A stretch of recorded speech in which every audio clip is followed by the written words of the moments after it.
Baik, Assalamualaikum warahmatullahi wabarakatuh teman-teman semuanya. Kami dari kelompok 3 dan 9, di sini kami akan menjelaskan dan mempresentasikan hasil diskusi kami, yaitu tentang bagaimana sih cara bekerja dengan bahan kimia. Di sini kami ada 4 anggota kelompoknya. Yang pertama itu ada Siti Nur Aisyah dengan nomor BP 19104211001. Kemudian ada saya sendiri, Adela Putri, dengan nomor BP 191042222, dan ada Zahra Arafah dengan nomor BP 19104220032, dan yang terakhir itu ada Umi Salama dengan nomor BP 1910423 Dan untuk materi yang pertama, langsung saja kita simak penjelasan dari rekan saya berikut ini. Bahan kimia ramah lingkungan, green chemistry.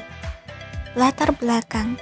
Laboratorium kimia tidak hanya mempersoalkan hasil akhir, tetapi juga bagaimana proses inkuiri dapat ikut berkembang. Akan tetapi, kegiatan laboratorium kimia juga merupakan sumber bahan kimia yang kemudian limbahnya menimbulkan pencemaran lingkungan. Pembelajaran yang mengacu pada green chemistry menjadi sangat penting dalam rangka mewujudkan pembelajaran kimia yang efektif, namun harus juga menjamin perlindungan terhadap lingkungan dan warga sekolah itu sendiri. Pengertian green chemistry. Green chemistry adalah suatu konsep teknologi kimia inovatif yang mengurangi atau menghilangkan penggunaan atau timbulnya bahan kimia berbahaya dalam desain, pembuatan, dan penggunaan produk kimia. 12 prinsip bahan kimia ramah lingkungan green chemistry. Paul Anastas dan Joe Warner 1998. 1. Cegah limbah. Rancang sintesis kimia yang tidak menyisakan limbah apapun yang harus diolah atau dibersihkan. Prinsip ini terkait dengan kemampuan kimiawan untuk merancang ulang transformasi kimia untuk meminimalkan produksi limbah berbahaya yang sangat penting, dan pencegahan polusi. Dengan mencegah munculnya banyak sampah, kita meminimalkan bahaya yang berhubungan dengan limbah, transportasi, penyimpanan, dan perawatan. 2.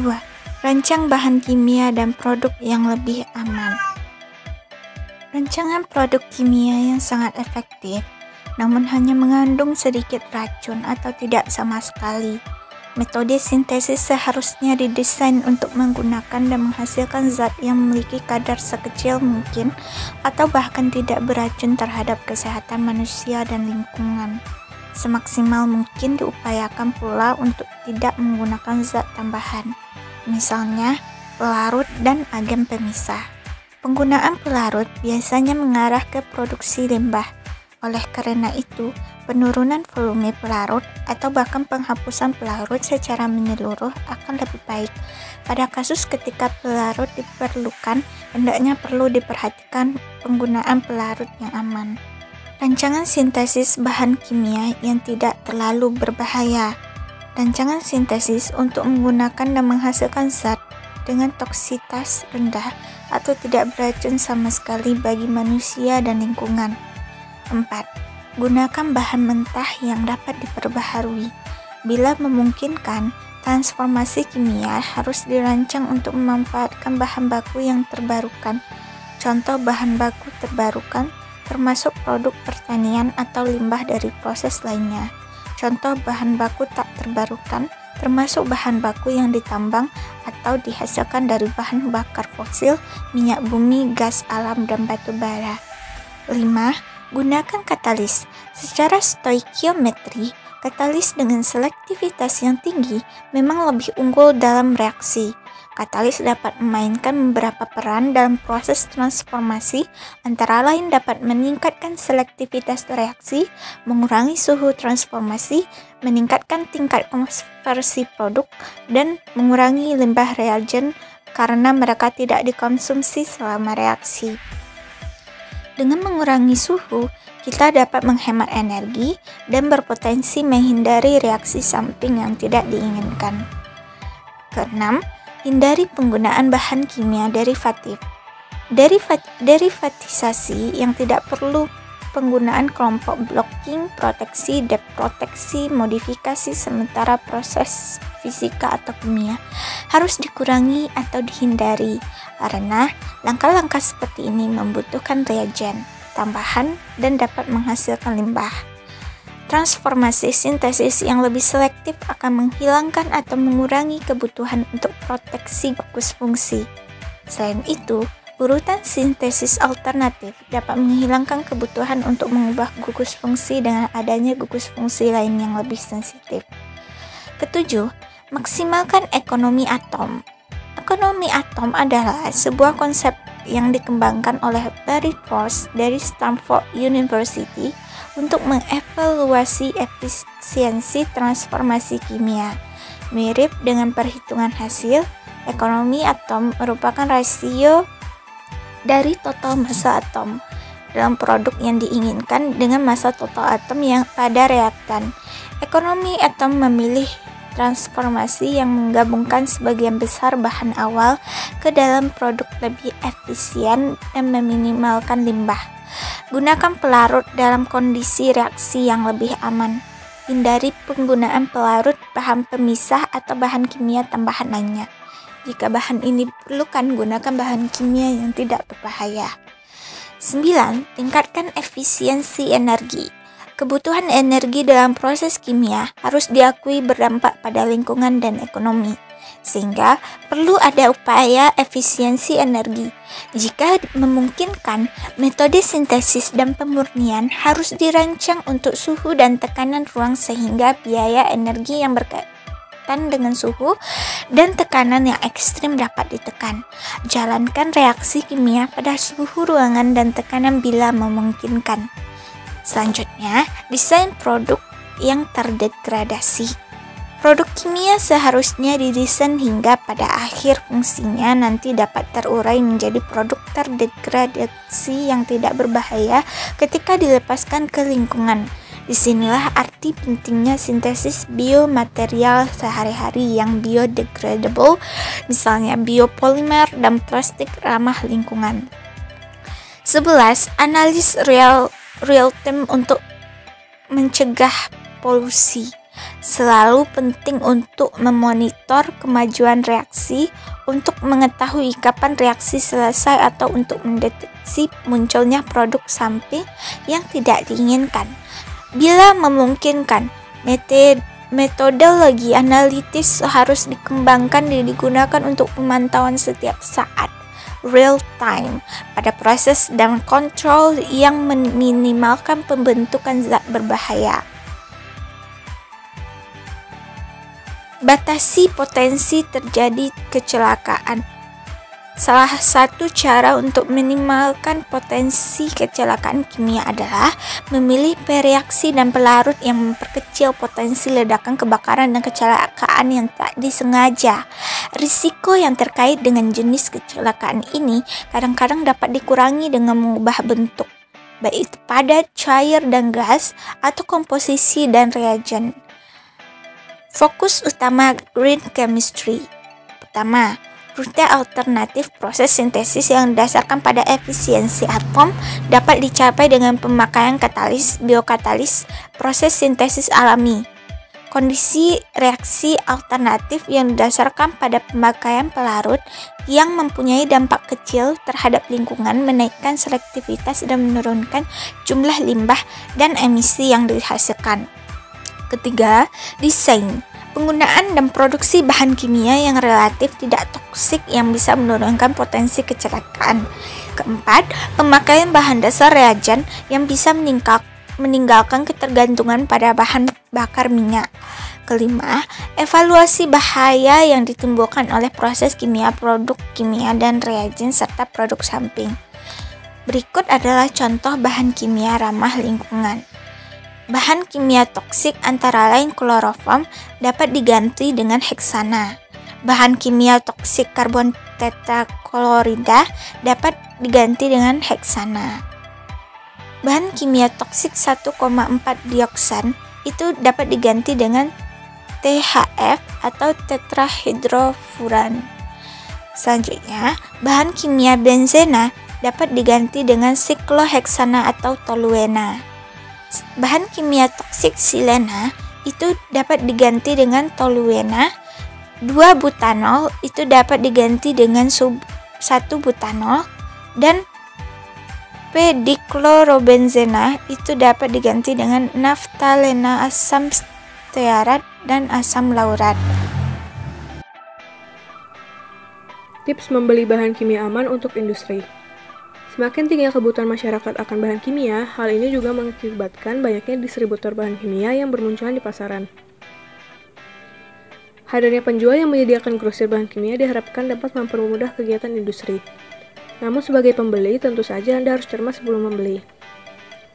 Tidak ada jaminan bahwa semua penjual sepenuhnya jujur. Banyak juga kasus penipuan dan kecurangan dalam jual beli bahan kimia. Untuk itulah sangat penting bagi Anda menyimak beberapa tips membeli bahan kimia secara aman. Berikut ulasan lengkapnya. Sebelum membeli, sebaiknya Anda mengetahui jenis dan bahan serta kegunaan dari bahan kimia tersebut. Mengetahui keamanan bahan kimia, terutama apabila membutuhkan proses pengiriman yang lama. Mengetahui cara pemakaian, takaran yang tepat, serta cara penyimpanan bahan kimia. Memilih distributor bahan kimia yang terbukti berkualitas dan terpercaya.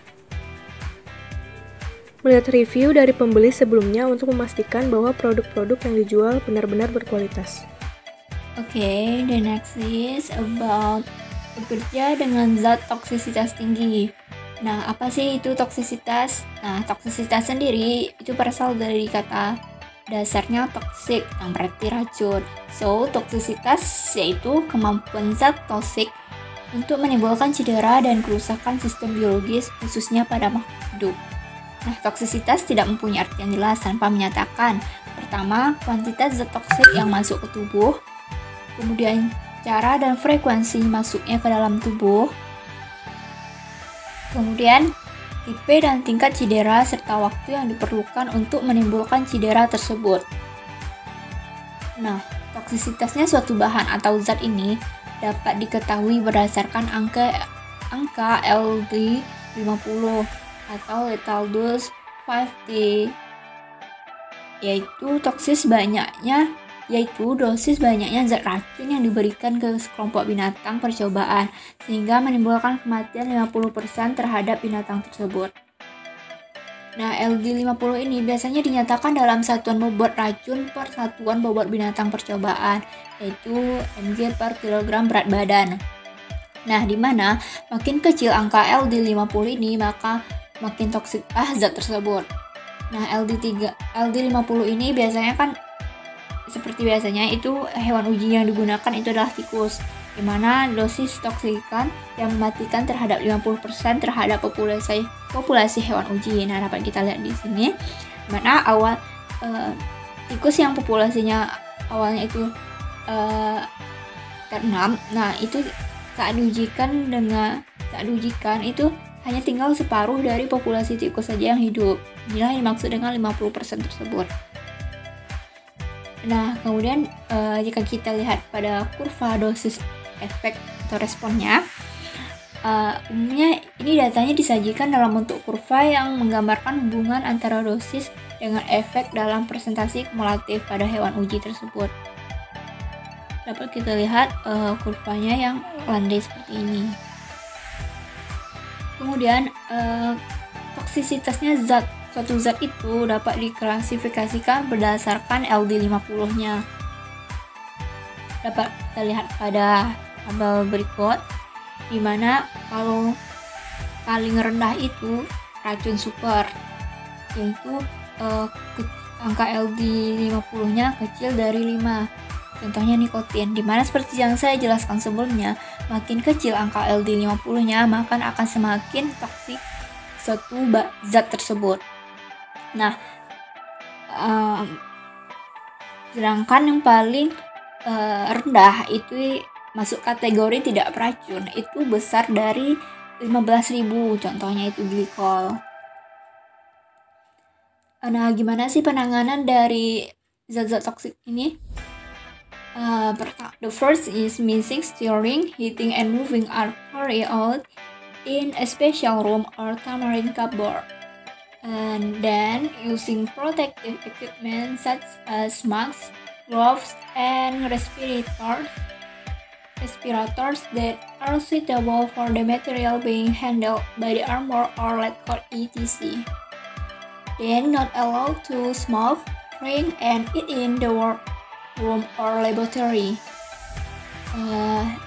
And then the workspace has good air circulation and ventilation. The next is about storage terms. The first is cool and ventilated room, then away from heat source and separated from reactive chemicals. Baik, oke teman-teman, kita masuk ke materi yang terakhir, yaitu tentang bagaimana sih cara bekerja dengan bahan kimia yang mudah terbakar.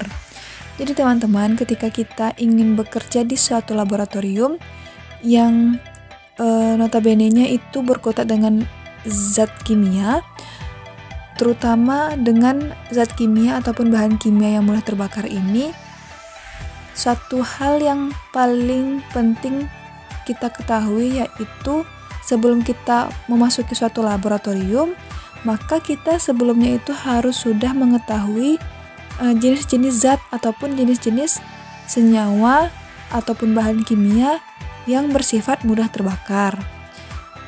Itu hal yang paling mendasar gitu. Kemudian jadi bahan-bahan kimia yang mudah terbakar itu pasti bisa bereaksi ataupun menimbulkan kecelakaan apabila bahan ini berdekatan langsung dengan api. Nah, usaha yang paling dasar yang kita lakukan ataupun usaha yang perlu kita lakukan untuk mencegah terjadinya kecelakaan yang diakibatkan oleh bahan kimia yang mudah terbakar ini tentunya dengan cara menjauhkan bahan maupun senyawa kimia yang mudah terbakar ini dari api. Dan adapun hal-hal yang perlu diperhatikan pada saat mengekstraksi ataupun melarutkan zat dengan pelarut yang tergolong jenis ini. Jadi diusahakan agar proses pemanasannya itu tidak menggunakan api. Dan adapun beberapa bahan yang termasuk golongan mudah terbakar itu seperti bensin, aseton, dan ether. Kemudian jadikan bahan kimia ini terbagi lagi menjadi 3. Yang pertama yaitu dapat meledak ataupun bersifat eksplosif bila bercampur dengan udara. Yang kedua itu bisa terurai dengan disertai ledakan ketika dipanaskan. Yang selanjutnya yaitu bisa meledak ketika bercampur dengan bahan yang lain. Jadi, suatu gas pada umumnya itu dapat terbakar bila gas tersebut menyala dalam udara ataupun oksigen. Bahan kimia yang bersifat mengoksidasi, di mana bahan ini kaya akan oksigen, sehingga membantu dan memperkuat proses pembakaran.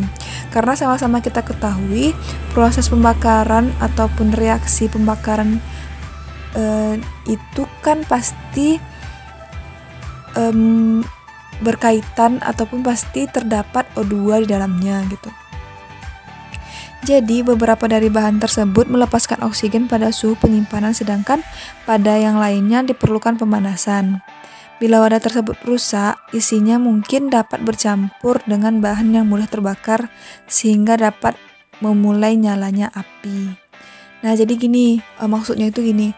Jadi ketika kita itu menyimpan suatu zat kimia di mana dia itu bersifat mudah terbakar.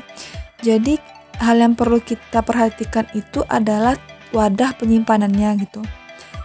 Karena sama-sama kita ketahui reaksi pembakaran ini tidak akan terjadi apabila tidak adanya oksigen.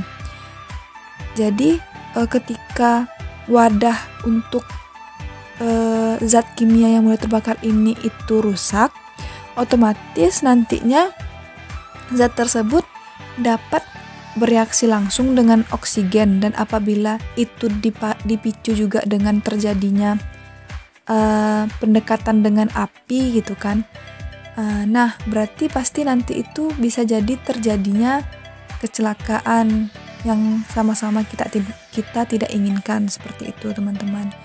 Mungkin cukup sekian dari saya. Baik, mungkin hanya itu yang dapat kami sampaikan dari kelompok 3 dan 9 mengenai cara bekerja dengan bahan kimia.